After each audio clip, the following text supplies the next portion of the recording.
If you want to remove page numbers in Microsoft Word, you're in the right place. In this quick tutorial, I'll show you the easiest way to delete page numbers from your document in just a few clicks. This is helpful whether you're cleaning up a report, preparing a school paper, or formatting a professional document. If this video helps, make sure to hit like and subscribe for more simple Microsoft Word tutorials.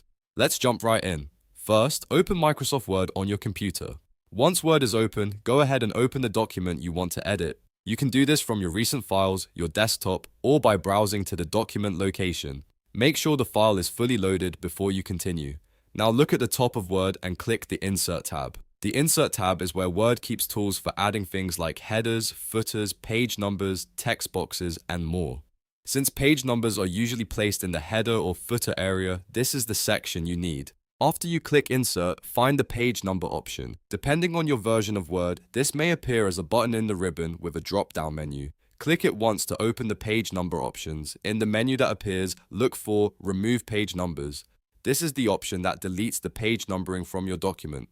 Click Remove Page Numbers and Word will immediately take them out. At this point, your document should no longer show page numbers in the header or footer. If you want to double check, scroll through a few pages to make sure the numbers are gone from everywhere. In most cases, that's all you need to do. If your document has sections, or if the page numbers were added in different parts of the file, you may need to repeat the process for each section. But for most standard documents, removing page numbers through the Insert tab works perfectly. And that's it. You've now learned how to remove page numbers in Microsoft Word. Super easy, super fast, and no advanced formatting needed. If this tutorial saved you time, please give the video a thumbs up and subscribe to the channel for more helpful Microsoft Word tips and tricks.